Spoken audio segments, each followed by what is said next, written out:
Magandang gabi lahat. Good evening all. This is Motzie, and we're back with the B-sides with Edward. Hello, how's it going, everybody? We're back. Yeah, we were a bit delayed just because I had my birthday week and it was very busy and I was tired. So, That's so fair.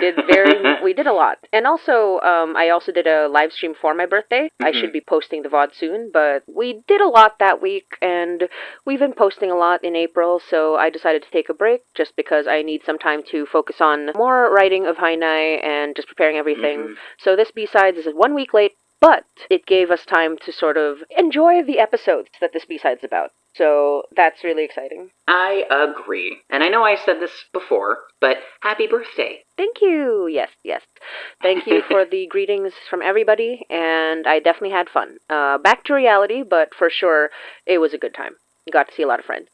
So good. I'm glad to hear that. Yeah, and speaking of a good time, I'm very excited to answer some of these B-Sides questions because we've got some good ones. We do, all from Discord, and also just all in one very neat little pile. So I'm very excited to just read through them from some of our wonderful and very consistent listeners, and I will read them in order. So the first question is from Hawkfurs, and Hawkfurs says, will Mari and The Benefactor be alright? You can decide for physically or emotionally. Well...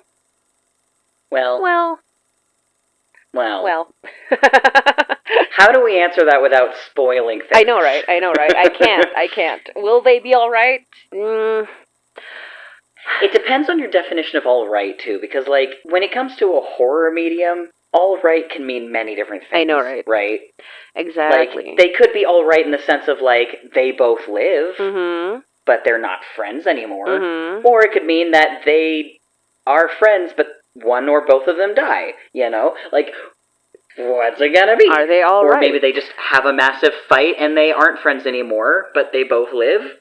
Who knows? It's hard to say what's gonna happen, and if I answer that question, it's gonna spoil a bunch of things. Exactly. Know if I should open my mouth I can about say this one. they have been alright at some point. They will be alright at some point, but is that a permanent situation? I don't know. Anyway. Yeah. I do know, but I don't know. Anyway, next question. That's all I can say about that. Sorry for the non-answer. Sorry, but you knew what you were asking. Anyway, second question is from Kat, the wonderful Kat. Thank you, Kat. If they had lived longer, would young Will have considered marrying Marianne in the same way that CJ married Jack Robin to cover her real relationship? And if so, how would the Benefactor have felt about that, especially if the soul swap panned out? Oh, I love this question. Oh, God, that's such a good question. So much. Especially, with this, I didn't even think about the soul swap. Oh. I just thought that, yes, they would probably, as a unit, as a family, sort of decide to, do whatever lavender marriages, intermarriages they have to do so that they can live happily with their queer partner. Absolutely. Young Will definitely would have accepted a lavender marriage for sure. But the soul swap, I was just going to say, there isn't even a guarantee that the soul swap spell would have actually worked, just because we know that the elders don't fully understand the true nature of a soul, right? So the Benefactor's spell worked for him when it came to if the soul swap spell ended up working for his identity hiding spell, that's one thing, because he was operating with his own soul. But to swap his soul in place of somebody else's, I'm not sure how well that would work out, especially long term.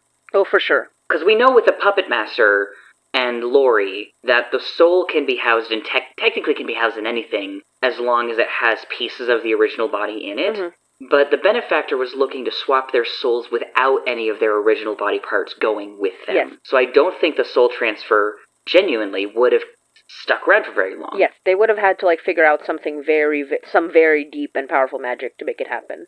So Exactly. it likely wouldn't have worked, but if it did, then it works out for the Benefactor because he loves Marianne, but also it also would not have worked out because in the end Marianne doesn't feel that way about him, and she certainly doesn't feel that way about young Will. So I think that there's not much of a big difference, although I'm sure the Benefactor would have loved to feel like he was married to Marianne. That would have made him happy. But we know that happy in the short term. Yeah, exactly.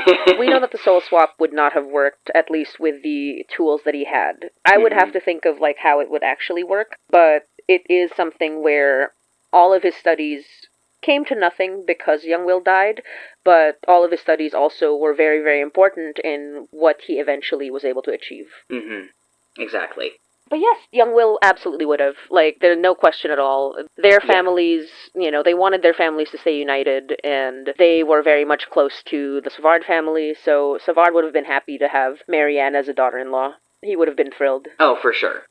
He would have been thrilled with that, and he wouldn't have questioned the marriage at all. Yep. It probably would have taken him a long time to realize that young Will and Jack Robin were still together, but I think he had an inkling even back long before young Will died, so I don't think it would come as much of a surprise to find out that he married Marianne just so that he could get with her brother. Yeah. I mean, I think he and Mary actually mentioned it at some point where he didn't fully know, but I don't think he was completely unaware. I forgot exactly what he said, but he was like, oh. Oh, that's right, I forgot he did mention it. Yeah, exactly. I don't remember the exact quote, but he didn't know, but he certainly wasn't completely unaware, I think is what I'm remembering from that detail. Like, he had an inkling that something was going on, he just didn't examine it closely enough to know for sure. Exactly. Okay, the next question is from Alex. Oh, no, Alex actually just says, there was some discussion here before about Marianne and the Benefactor potentially having a lavender marriage. So it's not actually a question, it's just in response to Cats, which is, yes, true. Yeah. And yeah, so those are all of the questions so far. Like, this was a really short set of questions, but I am going to go into the actual episodes because I think these ones are so fun to talk about, especially with everyone's reactions to the latest one.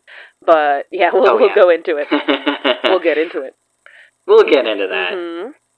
So, episode 80, Sukdol, Extreme. And then the next one is episode 81, The Young Man Part 4, which everyone is excited about. And then episode 82, Tao or Human. So, these are the 3 episodes that just came out in April. Episode 80, Sukdol, or Extreme.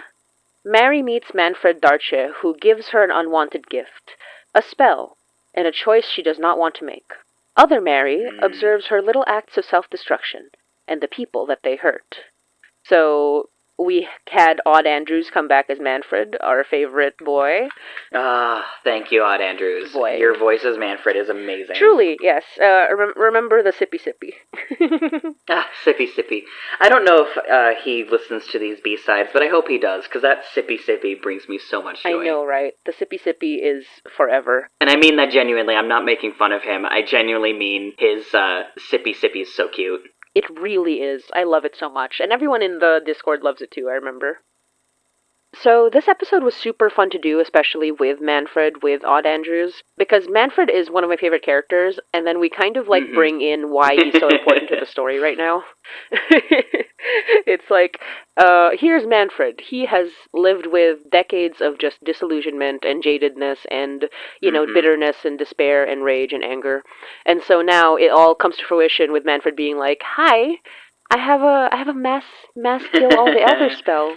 Would you like to use it? And Mary being what? I know I wanted a solution, but I didn't ask for this solution. Oh no. Literally, it's like, oh no, exactly. That's not the solution I wanted, actually. Yeah, and Manfred just like kind of giving it to her with like, yay! Yay, yippee! Somebody that can actually do this. Yeah. Yippee! Manfred's just so unhinged, and he's like, yeah, you're fighting the elders, right? That means you want to kill all of us. Yeah, you're an enemy of the elders. You want to kill everybody. Here you go. And she's just like, this is the opposite of what I wanted, actually. Yeah, she's like, no. Like, thank you, but no. Thanks, but no. And I mean, like, she admires Manfred, right? Like, she admires him for what he's done and, like, but, like, also she's like, are you okay? Are you okay, sir? Right? Do I need to, like, call for help? Like, are you good? And of course his answer is like, absolutely not, but thank you for asking. Yeah, exactly. Exactly. And their conversation is just so fun to me. Like, I just love writing Manfred so much. I just did not want this episode to end, but it did. But having Manfred sort of talk about his mindset and like just, obviously he's very much, let's burn everything. But then when Mary asks about the people he loves, he's like, I have an actual solution.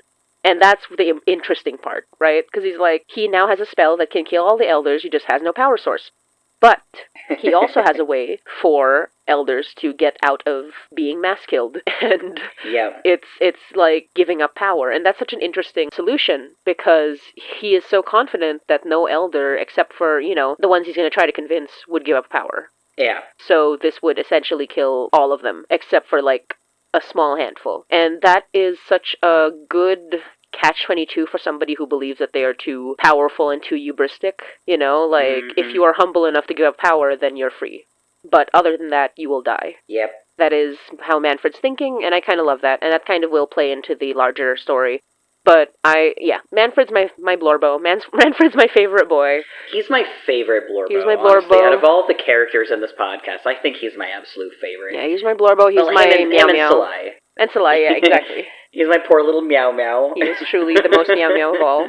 Other than the Benefactor, which we will get into. Well, I can't call him my favorite poor little Meow Meow because we haven't revealed enough about him quite yet. The Benefactor? The Benefactor. He has a lot of Meow Meow energy for all that he's gone through, like his betrayal. Yeah. He's Meow Meow. Yeah. He's very Meow Meow. Yeah, he's got Meow Meow energy, but he's not my favorite Meow Meow. That's so fair. But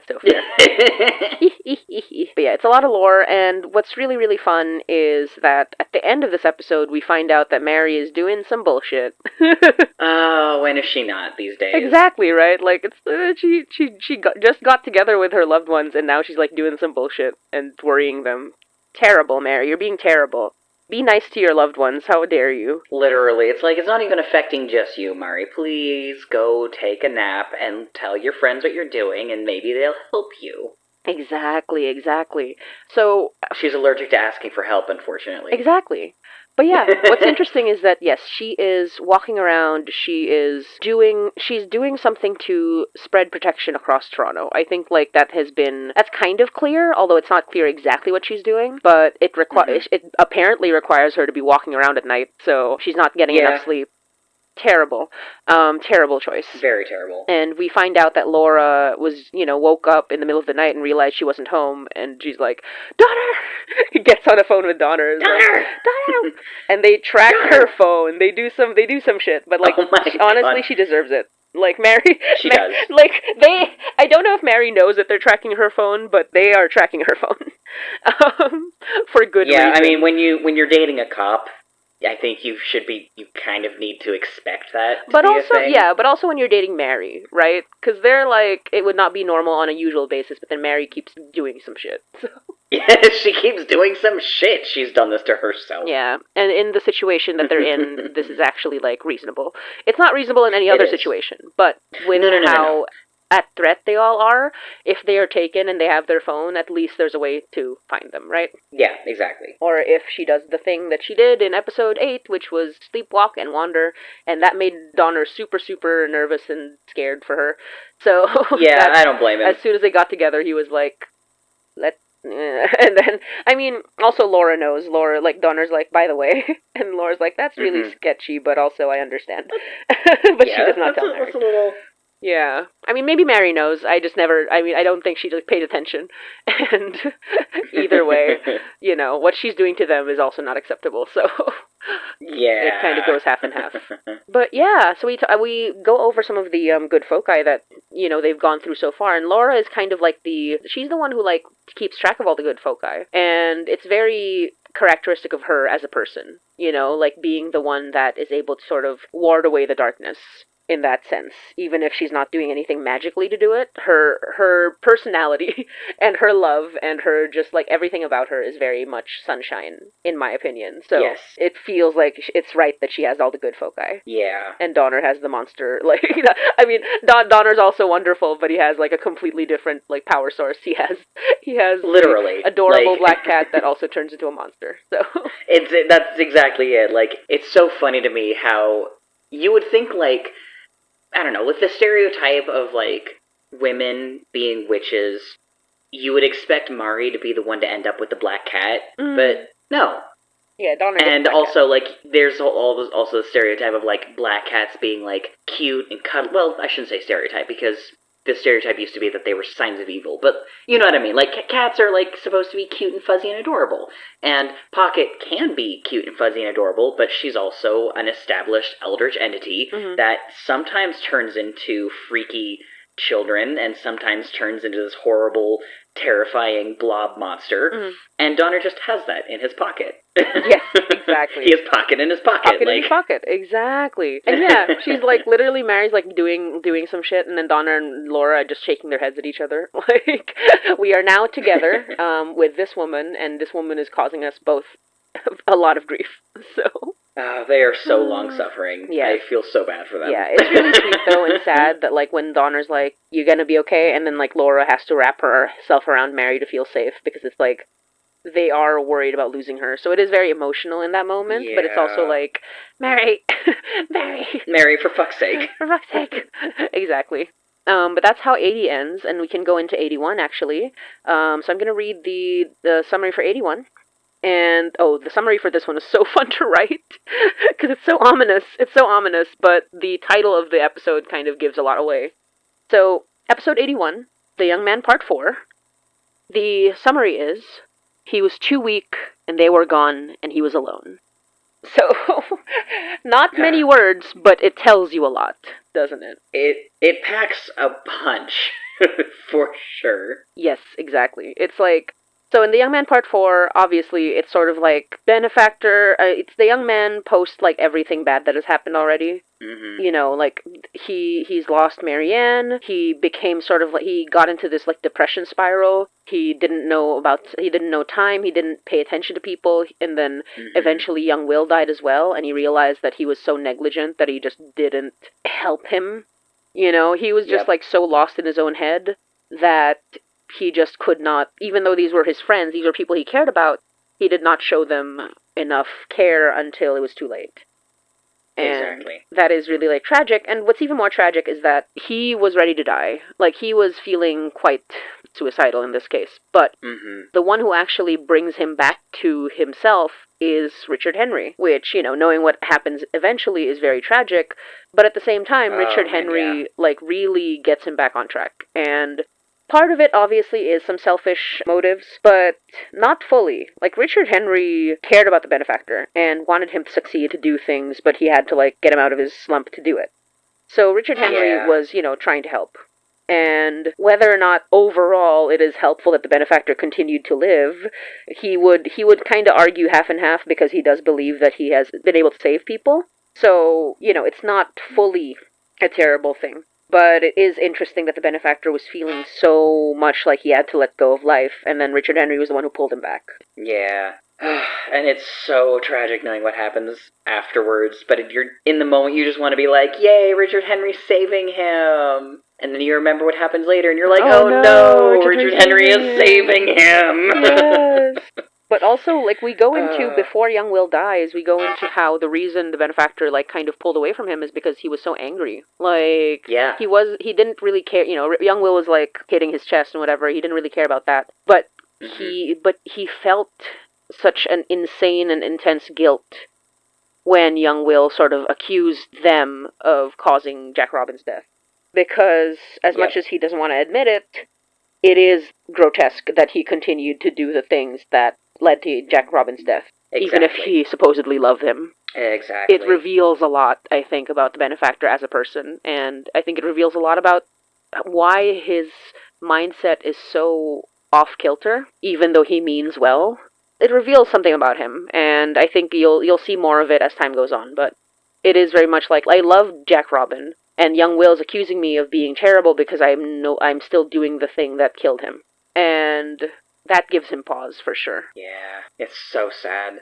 Yeah, it's just so interesting. Like, you just get a lot of the Benefactor's internality, but at the same time, you get his considerations of the relationships, the way that he feels about who he is as a leader, and also just, you know, being a leader is what gave him motivation again, and Richard Henry being there for him is also, like, what kept him anchored, and the fact that all of that is lost at a certain point means that the Benefactor is a wild card now.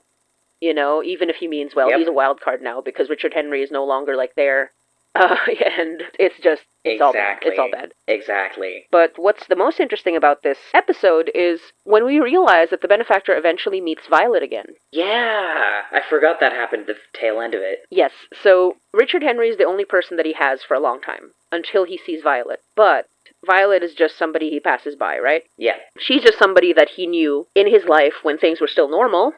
She was the bartender when he and all of his friends would go to the bar and drink together and party together and dance together. Like, Violet was she was the witness to his happiness. She knew him. Mm-hmm. She knew how he was when he was at his happiest. She was she had this intimacy in knowing him as a person in a way that's like, mm-hmm. not as a benefactor, not as the leader of elders, not as like this powerful person, but as him. You know, she knew his name before the spell. Exactly. She knew him. And even though she's older now and she sees him as young, and so it's obviously impossible that it's him, she kind of knows. Like, she sees him. And that's so important. And yet at the same time, we have a line that says, there are many actions a benefactor did not take, and this was the smallest of them that might have changed everything. And it is clear that connecting with somebody who knew him as a person, as a human being, might have changed something in him. But that's not something that he did in the end. And remember, what's interesting about this is that Violet married to the Donner family, and eventually Benefactor would save Donner. So there is a sort of, like, element of fate there as well. And, like, literally, the Benefactor could have met her family on that day, but he chose not to. Mm-hmm. And that's really important as well, like, to his overall character. Yeah. And finally, we go straight into episode 82, which connects to episode 81, because this was meant to be a young man again. But then I realized, I don't think it's appropriate to call it The Young Man Part 5, because by this point, he is no longer the young man. Yes. By this point, he is fully the benefactor, and the last time he was the young man was when Violet, Violet knows him as the young man. She knew his name, but from this point on, he is just the benefactor, right? Exactly. And so, calling him the young man, calling the episode The Young Man did not feel appropriate to me, so I ended up calling it Tao instead, which means human. And it's a great title because it involves the benefactor not feeling like a human anymore, or forgetting what it is to be a human. Such a great title episode. And episode for the title. Oh yeah, great episode for the title. And it's really fun because we open with the episode saying Richard Henry was the only man left in his life that made the benefactor feel human. So, ironically, because Richard Henry is also the one kind of manipulating him behind the scenes. I will read the summary real quick. It's, the benefactor has forgotten what it feels like to be human. He yearns for someone to stand by his side and teach him again. Not Richard Henry, not Mary, but ... I'm sure people have already picked up on who I mean, but I'm not going to say it here. Yeah. And if you listen to the episode, you might get an inkling. But it is basically about how the benefactor felt, human because Richard Henry made him feel that way. And Richard Henry very smartly got into a relationship with him, and that made the benefactor feel all the more human. Yeah. Richard Henry would pull him out of his slumps. Richard Henry would love him. Richard Henry was the one who, made him feel like, okay. I'm fine. I'm a human being. But even then, even if Richard Henry did love him, they were still all elders. So their view of what it is to be human is completely skewed. It's completely disconnected. It's not good, right? Exactly. They are all immortals, so the humanity in them is a completely different beast at this point. Oh, man. And it is really interesting because it also talks about how he felt when Richard Henry betrayed him, but he still got to keep him around. And, that's weird. That's fucked up. That's pretty fucked up.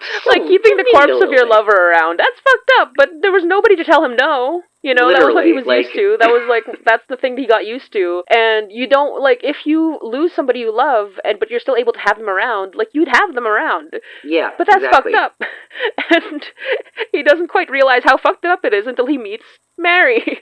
And then tries to do that for Abe. And then she's like, what the fuck are you doing? And he's like, uh-oh. I might have fucked up. I might have fucked up. He forgot what it is to be human, and it's not good. It's not good. Oh, man. My God. But yeah, it's really great. It's a great like look into his psyche. I really enjoyed writing these episodes because the benefactor's thought process and the way that he connects to people and the way that he wants to be a good person but is slightly off the mark is so interesting. But I think people might be picking up on exactly the kind of person that he is, right? Yeah. And I think his flaws are coming into full force as well in this situation. I think so.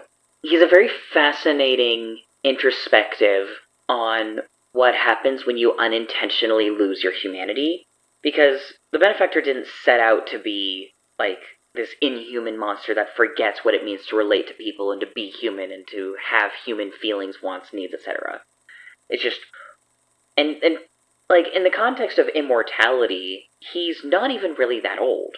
Because you hear stories of people like Dracula, for example, who have been alive for so long that they've completely wrapped themselves up in this identity that they've made themselves as this immortal, and you kind of just lose perspective after that point, right? And even in, like, Freerin, you know, the story of Freerin kicks off with her realizing that she's been spending her entire life acting like time stands still. Just because she's been alive for so long that time literally doesn't matter, and she has to remember what it means for time to matter again. With the benefactor, he isn't old enough to know what eternity is, but he's just old enough to be forgetting the things that make being human important. Like, the relationships that you have with people are important because you never know when you're going to lose them. Well, he's lost pretty much everybody that he's ever known and loved. So there's no tether there. So he's forgotten what it means to have people to love and care for and tether him to humanity. So he's lost that side of him already. But in terms of, like, I don't know if it's necessarily cynicism, but the type of attitude that you'd need to have watching decades and centuries pass to lose that last little shred of yourself, I think is something that he hasn't experienced yet. But he's kind of on a fast track there, just because of the circumstances that he's in with nobody remembering his name and face, right?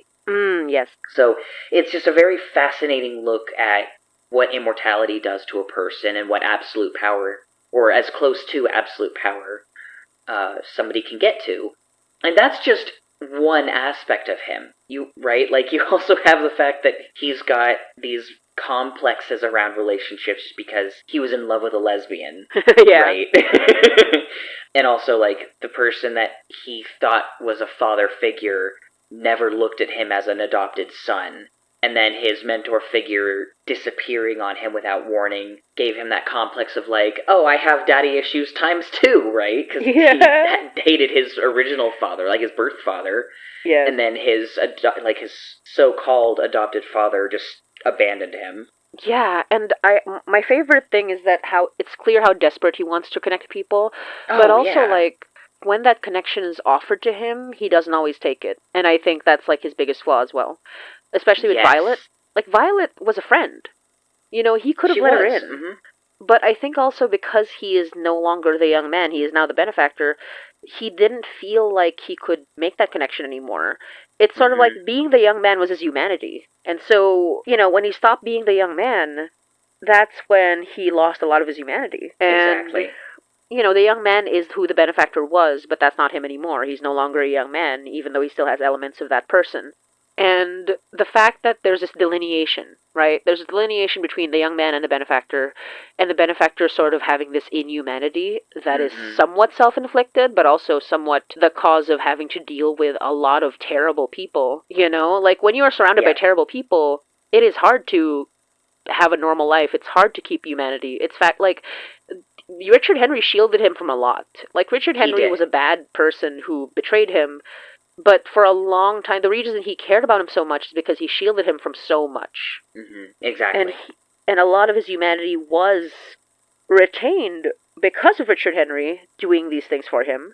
But at the same time, both of them have lost a lot of humanity just because they have to deal with the elders in a leadership position. Like, these elders do not make it easy for somebody to stay human, you know? No, it's so true. And I think it doesn't help that a lot of them didn't have a lot of humanity to begin with because they were born incredibly rich. Yeah. And being that rich separates you from the rest of society in a way that is deeply unhealthy.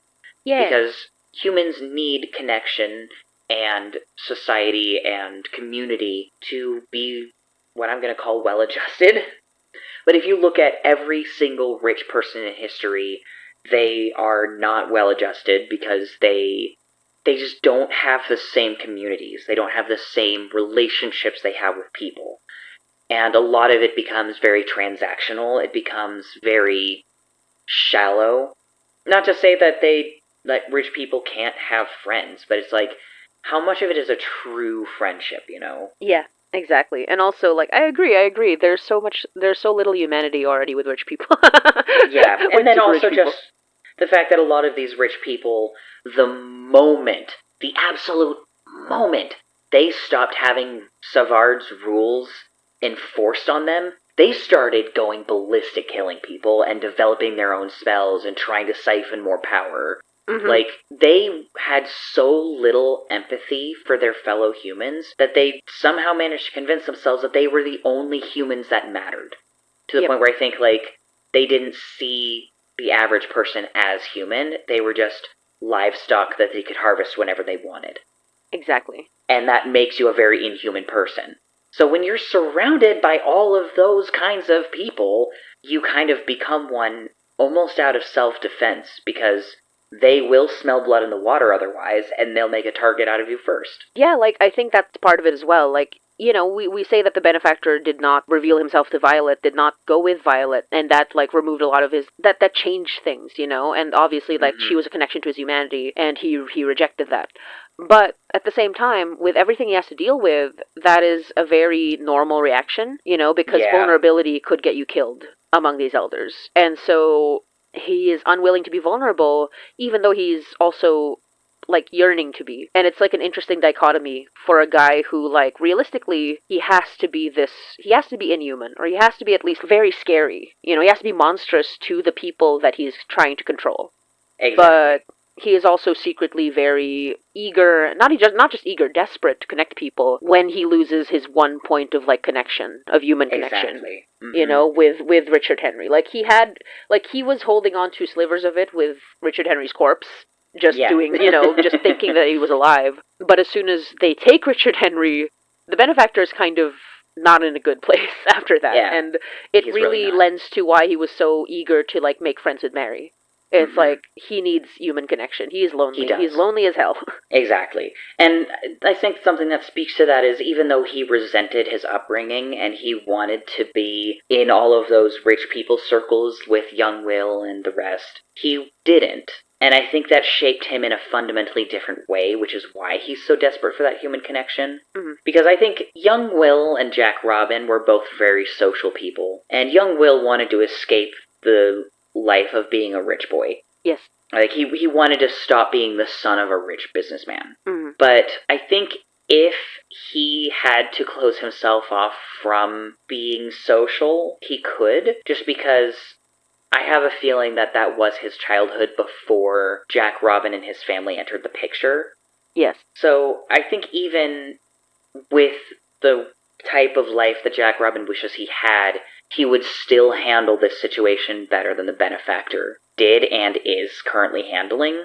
It wouldn't be great for him. He would resent it so much more than the benefactor resents it, and he resents it quite a bit, I think. But they come from such completely different backgrounds that I think their way of dealing with it or handling the situation would be so much different simply because of how they were raised. Yes. Which is an interesting thing to think about. And now I want to see an alternate reality where young Will did have to take over as Savard's replacement. I think that could be very interesting. Oh, that would be so cool. But also, yeah, like, I also want to say, like, near the end of this last episode, it is interesting because we see that, you know, throughout the benefactors, like, I need to connect to somebody, I want to connect to somebody.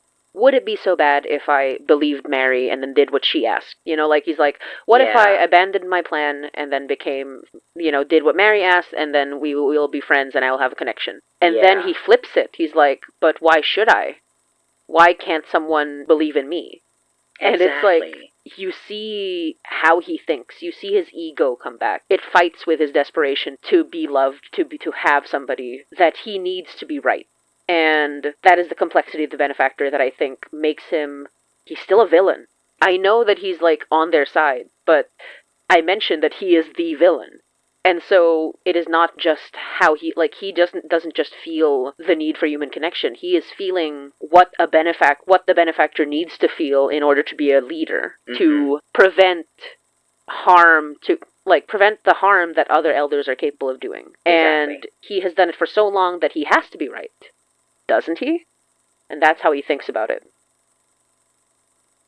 So you may have noticed this is not the entire episode. We actually do cut these episodes a little shorter for the public feed, just so we have something extra for our patrons. The full episode will be available on the Patreon page. We are just trying to get the backlog done because we want to help our editor this week, but she will be able to get to them eventually. But for now, if you want to hear the full episodes of the earlier B-sides and get some bonus episodes on the Hainai Patreon, you can find it at patreon.com/HainaiPod.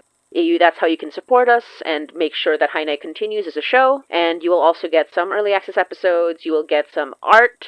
I am actually currently working on the Hainai comic, so you'll definitely get some art previews there as well. And yeah, you get a lot of really cool bonus stuff. The bonus episodes are actually at the $10 ATA tier, but if you support at any tier, you will still get some bonus content. And yeah, we really appreciate all the patrons who support us. But even if you can't subscribe to the Patreon, you can still hear the partial episodes. We tend to put most of the episode on the public feed just because we don't want to, cut off a really important discussion. We don't want to cut off the fun parts. Although I will say the fun part of this episode is kind of near the end, so unfortunate about that one. But, what can you do? It got really funny. It has something to do with JoJo. But you don't want to miss that one. Yeah, you don't want to miss that one. But yeah, thank you so much for your support, and I hope that we get to see you all on the Hainai comments, on the Discord, on the socials, as we are winding down into the end of Act 3. Coming soon. Coming soon. Thanks for listening, everybody. Thank you for listening, and maraming salamat. See you all next time. Bye. See you later. Bye.